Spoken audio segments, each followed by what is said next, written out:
Miracles. Miracles are always nice. Awesome moments and miracles are good. There are times when the Lord will do things in our lives or give us some kind of a miracle to boost our faith. And that's a good thing.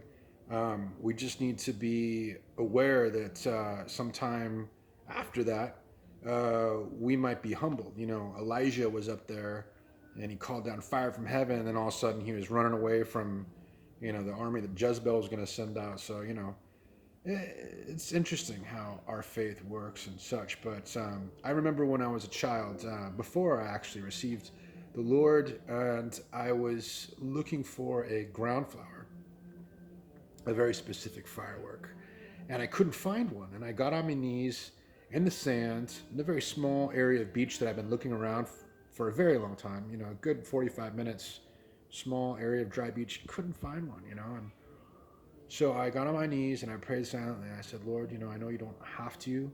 And I just said, God, at that time I didn't really know much about the Lord because my parents didn't really take me to church. So the Lord called me, by His Spirit, even from a young age. I always loved animals and flowers and plants, and I wasn't like most kids.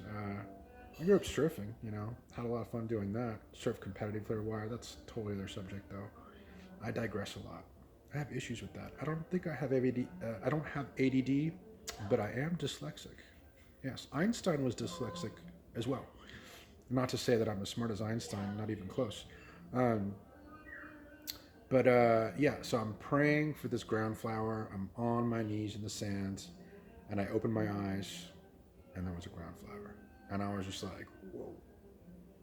I, it was like no one could have heard me because I was praying, silently. And even if anyone did hear me, did they have a ground flower just to throw down there right in the sand in front of me? I think not.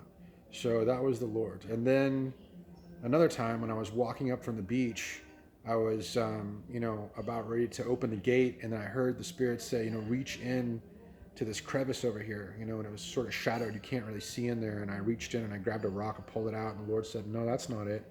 So I reached my hand in further, and I pulled out this huge nail, giant old rusty nail.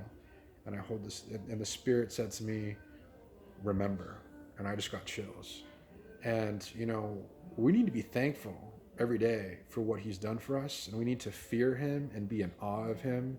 It's a very healthy practice for us to do that every day because He gives us miracles. He does things to boost our faith, but He needs us to remember that He's holy and He loves us, but He commands us to not only go and do all these good things that He's commissioned us to do, but to remain pure and holy. It's like we need to have a pure heart and clean hands. It's written. Um, so yeah, those are the few things I wanted to share. Oh, and lastly, if anybody is interested, there's this small company in Israel called Lev Halam, and they send over. It's like $100 a month. I just did one shipment. I may do it monthly if I start making a little bit more money, but for now, I just got one shipment. But I got these dates, which are delicious. This honey, which is like probably the best tasting honey I've ever had. And then there's some salt from the Dead Sea and some other products uh, that my wife likes that are like a facial lotion and eye lotion and some really nice olive oil. So anyway, it's called Lev Holam. It's LEVH. Comes in a box like this. You get something like this. Lev Holam. LEVHAOLAM.com. There you go. And I'm not being paid by them or anyway, but I think that they're pretty awesome though because it's a bunch of small little families that are just making some products. And with so many people being against Israel, this is one way to help support these small families that are providing these really awesome products. So with that, Godspeed and Shalom.